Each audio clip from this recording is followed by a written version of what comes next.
Hello friends, வணக்கம். Welcome to Eva சமையல். எல்லோரும் நல்லா இருக்கீங்களா?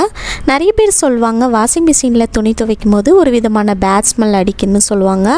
அந்த மாதிரி பேட் ஸ்மெல் எதுவும் இல்லாமல் நல்லா பளிச்சுன்னு துவைக்கிறதுக்கு ரொம்பவே சூப்பரான டிப் தாங்க பார்க்க போகிறோம். இது கூடவே எல்லோருக்கும் ரொம்ப யூஸ்ஃபுல்லான ஒரு சில டிப்ஸும் ஷேர் பண்ணியிருக்கேன். வீடியோவை ஸ்கிப் பண்ணாமல் பாருங்கள். நம்ம சேனலை இப்போ தான் ஃபஸ்ட் டைம் பார்க்குறீங்கன்னா சப்ஸ்கிரைப் பண்ணலன்னா சப்ஸ்கிரைப் பண்ணிக்கோங்க ஃப்ரெண்ட்ஸ். பக்கத்தில் இருக்க நோட்டிஃபிகேஷன் பெல் ஐக்கானை கிளிக் பண்ணிக்கோங்க. இப்போ வாங்க ஃப்ரெண்ட்ஸ், ஃபஸ்ட்டு டிப் என்னன்னு பார்க்கலாம். நம்ம வீட்டில் இருக்கிற வாஷிங் மிஷின்லாம் பார்த்திங்கன்னா அதில் துணி துவைச்சி எடுக்கும்போது ஒரு மாதிரியான பேட் ஸ்மெல் அடிச்சுக்கிட்டே இருக்கும். சில நேரங்களில் ஒரு விதமான கெட்ட வாடை இருக்கும் இல்லையா? அந்த மாதிரி இல்லாமல் இருக்கிறதுக்கு உங்கள் வீட்டில் இருக்கிற வாஷிங் மிஷினை மாதத்துக்கு ஒரு தடவை இந்த மாதிரி க்ளீன் பண்ணி பாருங்கள். ரொம்ப ஈஸியாக க்ளீன் பண்ணிடலாம். இதுக்கு நான் ஒரு எலுமிச்சை பழத்தை பாதியாக கட் பண்ணி எடுத்திருக்கேங்க. அந்த எலுமிச்சை பழத்தில் உள்ளே இருக்கிற விதையை எடுத்துட்டு அதுக்கப்புறமா இதில் நம்ம பேஸ்ட்டு சேர்க்க போகிறோம். அதாவது டூத் பேஸ்ட் இருக்கு இல்லையா? நீங்கள் என்ன பிராண்டு யூஸ் பண்ணுறீங்களோ எது வேணாலும் சேர்த்துக்கலாம். நான் கோல்கேட் டூத் பேஸ்ட் எடுத்திருக்கேன். இதை இந்த மாதிரி கொஞ்சமாக சேர்த்துட்டு இது போல் நீங்கள் கையை வச்சு எல்லா பக்கமும் நல்லா படுற மாதிரி பரப்பி விட்டுருங்க. இந்த மாதிரி அந்த எலுமிச்சை பழத்தில் மேலே நல்லா பரப்பி விட்டுட்டு அதுக்கப்புறமா இந்த எலுமிச்சை பழத்தை நம்ம இந்த வாஷிங் மிஷின்குள்ளே போட்டுட்டு வாஷிங் மிஷினை க்ளோஸ் பண்ணிக்கலாங்க. க்ளோஸ் பண்ணிவிட்டு நம்ம பவர் ஆன் பண்ணிக்கலாம். ஆன் பண்ணிவிட்டு வாட்டர் லெவல் சூஸ் பண்ணிக்கோங்க. நான் 18 லிட்டர் சூஸ் பண்ணியிருக்கேங்க. உள்ளே நம்ம துணிலாம் போடலை, நம்ம க்ளீன் பண்ண தான் போகிறோம். ஸோ நான் 18 லிட்டர் சூஸ் பண்ணியிருக்கேன். அதுக்கப்புறமா வாஷிங் மிஷினில் டப் ஹைஜீன் அப்படின்னு ஒரு ஆப்ஷன் இருக்கும் பாருங்கள். அதில் உங்களுக்கு என்ன நம்பர் இருக்கோ அதை நீங்கள் சூஸ் பண்ணிக்கோங்க. நான் 7 சூஸ் பண்ணியிருக்கேன். அதில் 7 தான் இருக்குது. ஸோ நான் ப்ரோக்ராம் 7 சூஸ் பண்ணியிருக்கேன். சூஸ் பண்ணிவிட்டு நீங்கள் ஸ்டார்ட் பண்ணிடுங்க. ஸ்டார்ட் பண்ணிட்டீங்க அப்படின்னா வாஷிங் மிஷின் க்ளீன் பண்ண ஆரம்பிச்சிருங்க. பாருங்கள், இதில் தண்ணி வர ஆரம்பிச்சிடுச்சு. அந்த தண்ணி நம்ம சேர்த்த அந்த எலுமிச்சை பழம் டூத் பேஸ்ட் இருக்குது பாருங்கள், அதுக்கு மேலே சேர்ந்து இந்த மாதிரி நல்லா நுரைச்சி வருங்க. வாஷிங் மிஷினில் இருக்கிற பேட் ஸ்மெல் எல்லாமே போயிடுங்க. நல்லா பளிச்சுன்னு க்ளீன் பண்ணி கொடுக்கும். வாஷிங் மிஷினும் நல்ல வாசனையாக இருக்கும். அதுக்கப்புறமா நீங்கள் துணி துவைச்சி பாருங்கள், உங்களுக்கு அந்த துணியில் பேட் ஸ்மெல் எதுவுமே இருக்காதுங்க. இப்போ நம்ம க்ளோஸ் பண்ணிடலாம். க்ளோஸ் பண்ணிவிட்டு வாஷிங் மிஷின் க்ளீன் பண்ணதுக்கப்புறமா நம்ம உள்ளே இருக்கிற அந்த எலுமிச்சை பழம் இருக்குது பாருங்கள், அதை எடுத்து நம்ம குப்பையில் போட்டுடலாங்க. பாருங்கள், இதுக்குள்ளே இருக்கிற அந்த ஜூஸ் எல்லாமே அந்த வாஷிங் மிஷினில் இறங்கி நல்லா க்ளீன் பண்ணி கொடுத்துருச்சு. நீங்களும் இது போல் மாதத்துக்கு ஒரு தடவை க்ளீன் பண்ணி பாருங்கள். எப்போவுமே நல்லா பளிச்சுன்னு எந்தவித பேட் ஸ்மெல்லும் இல்லாமல் நல்லா வாசனையாக இருக்கும். ட்ரை பண்ணி பாருங்கள். இந்த டிப் பிடிச்சிருந்துச்சுன்னா லைக் பண்ணி ஷேர் பண்ணிக்கோங்க. இப்போ வாங்க ஃப்ரெண்ட்ஸ், அடுத்த டிப் என்னன்னு பார்க்கலாம். நம்ம வீட்டில் இந்த மாதிரி ஜமிக்கி வச்ச ட்ரெஸ்ஸு, எம்ப்ராய்டரி ஒர்க் போட்ட ட்ரெஸ்ஸு, ஸ்டோன் வச்ச ட்ரெஸ் எல்லாம் பார்த்தீங்கன்னா நம்ம வாஷிங் மிஷினில் போட முடியாது. அந்த மாதிரி போட்டோம் அப்படின்னா அந்த ஜமிக்கி எல்லாமே பிஞ்சிட்டு வந்துடும். ஸ்டோன் ஒர்க்லாம் இருந்துச்சுன்னா அந்த ஸ்டோன் எல்லாமே நமக்கு பிஞ்சிட்டு வந்துடும் இல்லையா? ஸோ இந்த மாதிரி ஒர்க் இருக்கிற ட்ரெஸ்ஸை நம்ம எப்படி ஈஸியாக துவைக்கிறது தான் பார்க்க போகிறோங்க. இந்த மாதிரி நம்ம துவைக்கும் போது பார்த்தீங்கன்னா அந்த துணியில் இருக்கிற அழுக்கு எல்லாமே போய் நல்லா பளிச்சுன்னு துவைச்சி கொடுக்குங்க. ரொம்ப ஈஸியாக துவைச்சிடலாம். அது எப்படின்னு பார்க்கலாங்க. குழந்தைங்களோட ஸ்டோன் ஒர்க் வச்ச ஃப்ராக்கு, சுடிதாரு, சாரீ, ப்ளவுஸு எல்லாத்தையுமே துவைக்கலாம். நான் ஒர்க்கு வச்ச சுடிதாரும் இந்த மாதிரி ஒர்க்கு வச்ச ஒரு ப்ளவுஸும் எடுத்திருக்கேங்க. இதை தான் துவைக்க போகிறேன். நிறைய ஒர்க் இருக்கிற ட்ரெஸ்ஸு, வாஷிங் மிஷினில் போட முடியாத ட்ரெஸ்ஸை நம்ம எப்படி துவைக்கிறதுன்னு பார்க்கலாம். ஒரு பவுல் எடுத்துக்கோங்க. நம்ம கடைகளில் சாப்பாடெல்லாம் வாங்கினோன்னா கிடைக்கும் இல்லையா? அந்த மாதிரி பிளாஸ்டிக் கண்டெய்னர் உங்கள் வீட்டில் இருந்துச்சுன்னா எடுத்துக்கோங்க.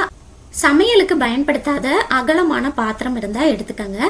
இதில் ஃபஸ்ட்டு நம்ம ஷாம்பு சேர்த்துக்கலாம். நான் பேண்டீன் ஷாம்பு எடுத்திருக்கேன். நீங்கள் என்ன ஷாம்பு யூஸ் பண்ணுறீங்களோ எது வேணாலும் சேர்த்துக்கலாங்க. இதில் 1 ஸ்பூன் அளவுக்கு சேர்த்துக்கலாம். நீங்கள் ₹1 ஷாம்பு, சின்ன பேக்கெட் ஷாம்பு இருக்கு இல்லையா? அது இருந்துச்சுன்னா அதில் 1 பேக்கெட் அளவுக்கு சேர்த்துக்கலாங்க. இப்போ அடுத்ததாக இதில் நம்ம பேக்கிங் சோடா சேர்க்க போகிறோம். அதாவது ஆப்ப சோடான்னு சொல்லுவோம் இல்லையா? அதுதான். இதில் ஒரு 1/2 டீஸ்பூன் அளவுக்கு சேர்த்துக்கலாம். 1/2 டீஸ்பூன் சேர்த்திங்கனாலே போதுங்க. அடுத்ததாக இதில் நான் ஒரு பாதி எலுமிச்சை பழத்தை கட் பண்ணி எடுத்திருக்கேங்க. இதுக்குள்ளே இருக்கிற விதையை ரிமூவ் பண்ணிக்கலாம். ரிமூவ் பண்ணிவிட்டு இதோட ஜூஸ் நல்லா பிழிஞ்சு எடுத்து சேர்த்துக்கலாம். இதுவும் நமக்கு 1 ஸ்பூன் அளவுக்கு தான் தேவைப்படும். 1 ஸ்பூன் அளவுக்கு எலுமிச்சை சாறு சேர்த்துக்கோங்க. சேர்த்துட்டு இதில் தண்ணி சேர்க்கணும். 1/2 கப் அளவுக்கு தண்ணி சேர்த்துட்டு ஒரு ஸ்பூனை வச்சு நல்லா கலந்து விட்டுக்கோங்க.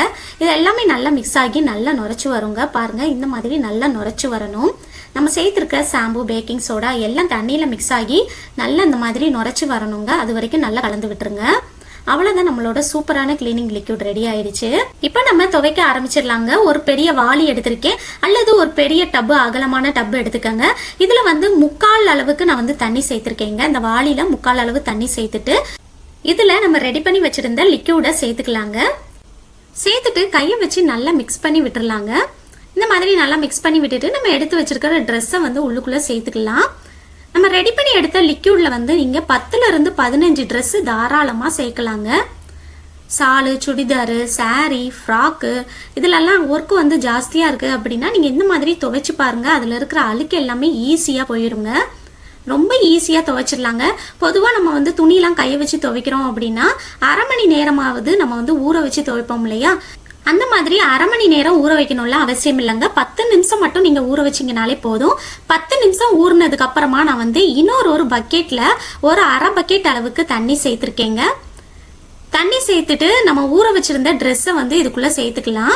பொதுவாக பார்த்தீங்கன்னா நம்ம 2-3 தண்ணியிலையாவது அலசி எடுப்போம் இல்லையா? அந்த மாதிரி 2-3 தண்ணியில் அலசி எடுக்கணும்லாம் அவசியம் இல்லைங்க. நீங்கள் இந்த லிக்யூடை வந்து சேர்த்து நீங்கள் ஊற வச்சதுக்கு அப்புறமா ஒரு தண்ணியில் மட்டும் நீங்கள் அலசி எடுத்தீங்கனாலே போதுங்க. ரொம்ப கும்மி எடுத்து துவைக்கணும்னு அவசியம் இல்லை. நம்ம சேர்த்துருக்கிற பேக்கிங் சோடா, லெமனு இதெல்லாம் பார்த்தீங்கன்னா துணியில் இருக்கிற அழுக்கு எல்லாத்தையுமே ஈஸியாக ரிமூவ் பண்ணிவிடுங்க. இந்த மாதிரி நீங்கள் நல்லா முக்கி எடுத்து அப்படியே பிழிஞ்சு எடுத்து காய போட்டுடலாங்க. இதில் இருக்கிற அழுக்கு எல்லாமே போயிடும், நல்லா பளிச்சுன்னு இருக்கும். நாம் இதில் ஷாம்பு சேர்த்துருக்கிறதுனால துணியில் நல்ல வாசனையாகவும் இருக்குங்க. இனி இந்த மாதிரி ஸ்டோன் ஒர்க்கு, எம்ப்ராய்டரி ஒர்க்கு இல்லை சமைக்கி வச்ச ட்ரெஸ் எல்லாம் இது போல் துவைச்சி பாருங்கள். ரொம்ப ஈஸியாக நம்மளோட வேலை முடிஞ்சிருங்க. துணியும் நல்லா பளிச்சுன்னு இருக்கும். கண்டிப்பாக ட்ரை பண்ணி பாருங்கள். இந்த டிப் பிடிச்சிருந்துச்சுன்னா லைக் பண்ணி ஷேர் பண்ணிக்கோங்க.